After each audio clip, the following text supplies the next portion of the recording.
La Genèse, se réveiller du rêve. Deuxième partie, l'accomplissement. Le premier jour, l'éveil. Au commencement, Dieu créa les cieux et la terre. La terre était informe et vide. Il y avait des ténèbres à la surface de l'abîme, et l'Esprit de Dieu se mouvait à la surface des eaux. Dieu dit, que la lumière soit. Et la lumière fut.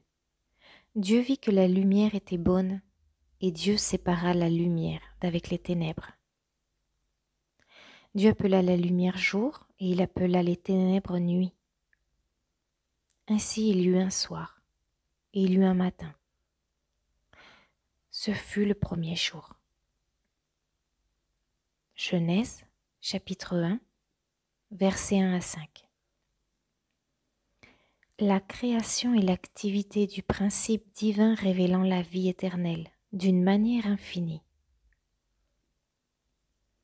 La création est l'activité de Dieu, se révélant de manière infinie. Du point de vue spirituel, il n'y a dans la création ni commencement ni fin. La Vulgate, traduction de la Bible en latin, commence la Genèse de cette manière. En principe, Dieu créa les cieux et la terre. La vie, l'esprit, est éternellement en train de se manifester en tant que ciel et terre incorporels. L'esprit est éternellement en train de se manifester en tant que ciel et terre incorporels. Ils sont incorporels. Par notre compréhension éveillée, nous voyons la lumière et nous savons qu'il y a un principe divin qui se révèle en tant que le ciel et la terre. Le sens spirituel du mot ciel est la conscience de l'harmonie et de la paix, maintenue par l'esprit. Le sens spirituel du mot terre est cette conscience céleste de lumière et d'amour se manifestant en tant qu'idée spirituelle. Donc les cieux et la terre sont un, comme le principe et ses idées sont un. Et ceci est bon.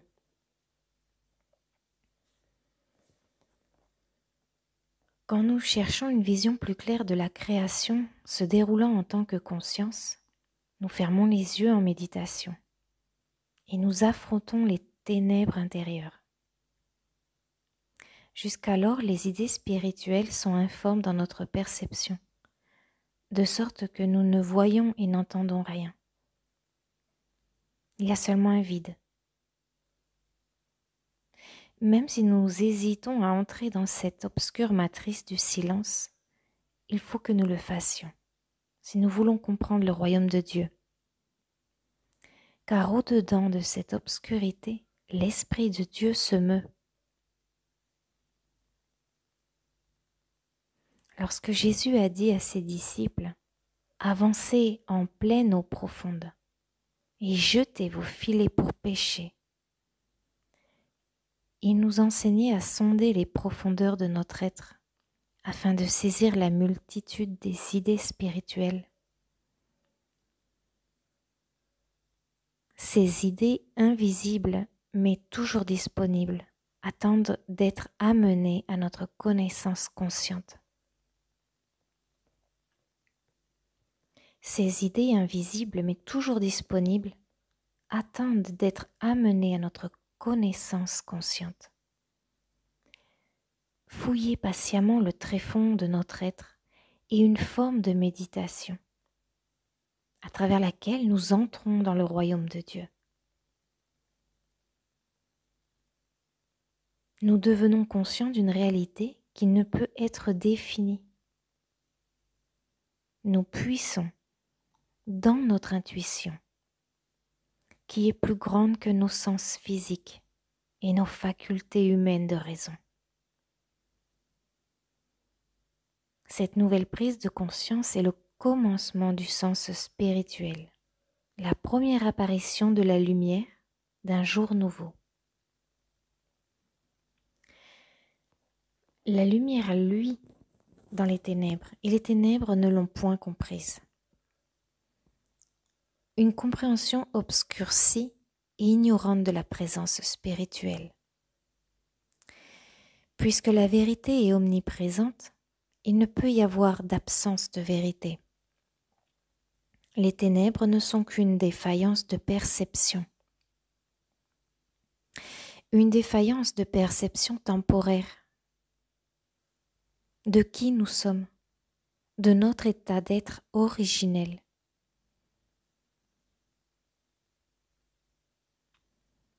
Puisque la vérité est omniprésente, il n'y a pas d'absence de vérité. Il n'y a pas de ténèbres. Les ténèbres ne sont qu'une défaillance de perception temporaire de notre état d'être originel.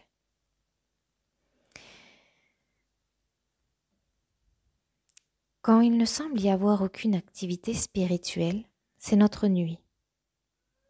Mais nous nous reposons en attendant patiemment le jour ou la lumière. Le jour, c'est quand l'esprit est actif en nous, révélant et illuminant la vérité de l'être. Nous sommes alors en train de nous réveiller du rêve des sens matériels de l'existence, pour vivre dans le sens spirituel de la création. À ce point de notre développement, nous sommes le peuple qui marchait dans les ténèbres et qui a vu une grande lumière. C'est le premier jour de mon royaume.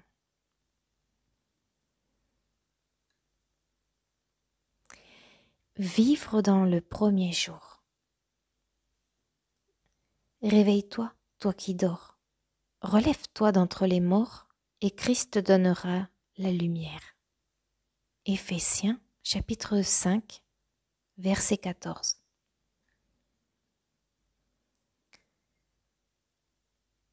Vivre dans le premier jour, dans l'éveil. Que nous en ayons conscience ou pas, ce qui est, est. L'activité de Dieu, la lumière, s'exprime de la seule manière qu'elle le peut, universellement et impersonnellement, en tant qu'amour. L'activité de Dieu est amour. Cela signifie que l'amour est pareillement disponible pour chacun.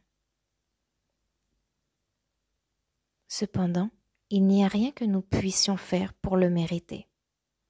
Il fait lever son soleil sur les méchants et sur les bons, et il fait pleuvoir sur les justes et sur les injustes. L'amour universel, impersonnel, se déverse sur chacun de nous en tant que grâce, et nous en recevons autant que nous pouvons accepter.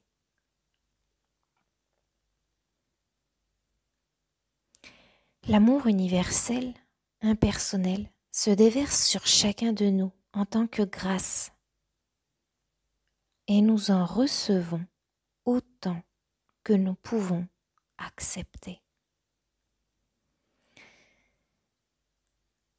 Nous avons seulement besoin d'être assez humbles pour nous tourner vers l'intérieur et être tranquilles pour trouver le royaume du ciel.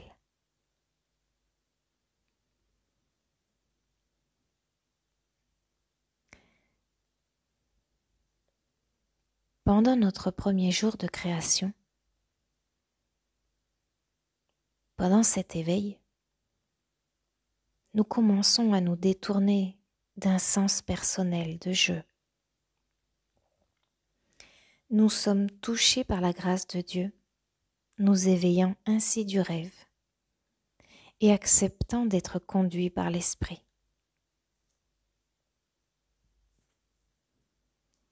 Le mot grec pour repentir est métanoïa, qui signifie se tourner avec le mental.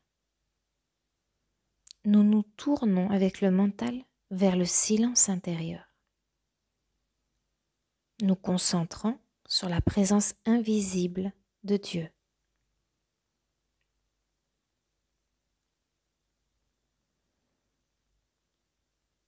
Nous nous tournons avec le mental vers le silence intérieur, nous concentrant sur la présence invisible de Dieu, au lieu de nous concentrer sur le monde de l'effet.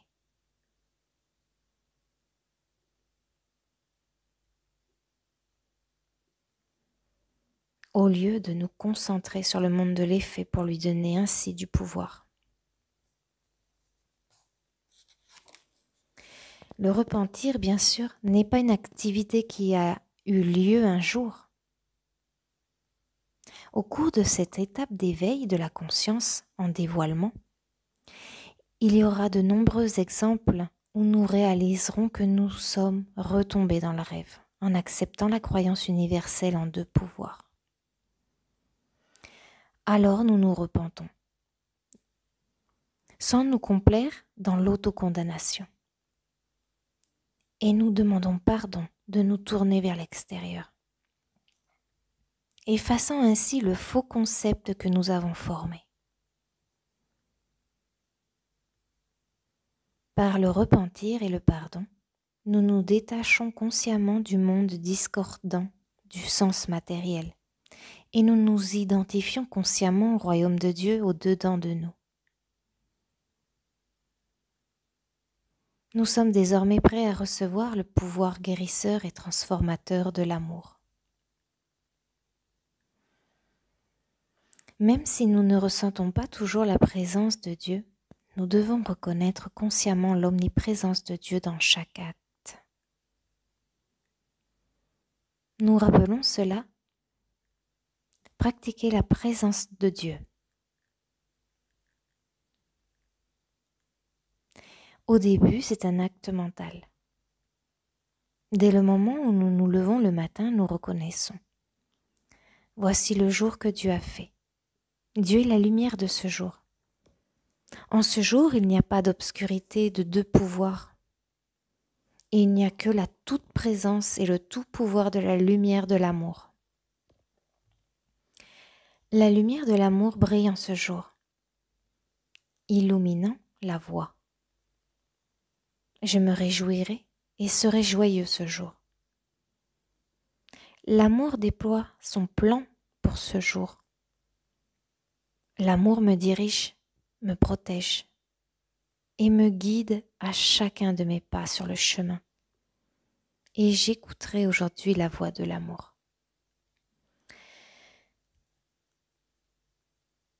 Cette méditation est un exemple de dévoilement, pas une formule.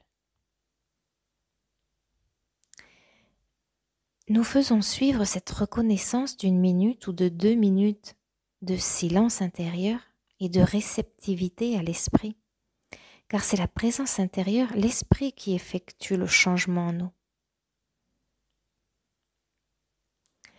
Tout au long de chaque journée, nous devons continuer à faire de courtes prières de reconnaissance, consciemment et constamment.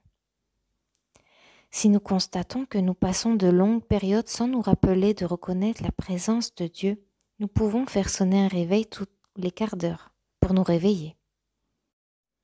Ce rappel établira en nous l'habitude de pratiquer la présence. Finalement, la conscience prendra les rênes et nous recevrons l'impulsion de l'intérieur. Alors, en faisant suivre chaque reconnaissance d'un moment de silence pour écouter, nous commencerons peu à peu à ressentir la présence. Ma paix. Maintenir une attitude de réceptivité et d'écoute, c'est vivre dans le maintenant. La seule façon de pouvoir vivre dans la lumière est de vivre dans l'instant présent. La seule façon de pouvoir vivre dans la lumière, en Dieu, dans l'unité et dans l'amour, et de vivre dans l'instant présent.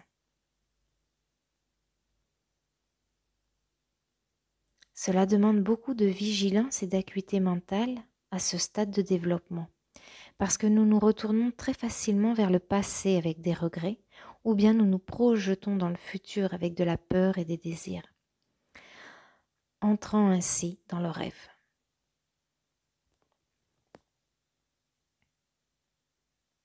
Et pourtant, l'esprit travaillant en nous nous rend capables de continuer à pratiquer,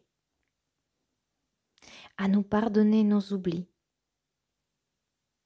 et à retourner dans le maintenant. Dans l'Évangile selon Thomas, Jésus a dit à ses disciples: « S'ils vous demandent quel est le signe de votre Père en vous, dites-leur que c'est un mouvement et un repos. » Quand nous persistons à nous tourner à l'intérieur vers la lumière, il y a un mouvement dans la conscience, l'activité Dieu de tranquillité. Et il y a aussi un repos en elle. Quand nous persistons à nous tourner à l'intérieur vers la lumière, il y a un mouvement dans la conscience, l'activité Dieu de tranquillité. Et il y a aussi un repos en elle.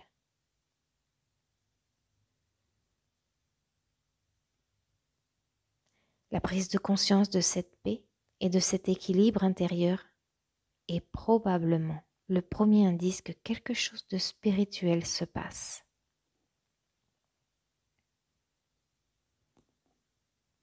Les graines de vérité que nous contemplons imprègnent notre mental et croissent en nous, élargissant notre conscience qui passe de l'état matériel au spirituel.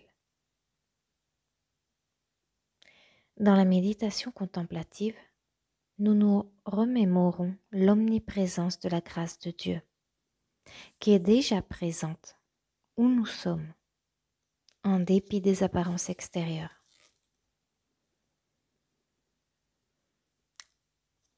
La lumière brille au-dedans de moi et elle est bonne. Je m'éveille à ce nouveau jour de lumière et d'amour. L'amour règne souverain. L'amour pardonne mes erreurs et me guide vers la paix intérieure. Ensuite, nous restons dans la tranquillité, écoutant sa parole, cette assurance silencieuse.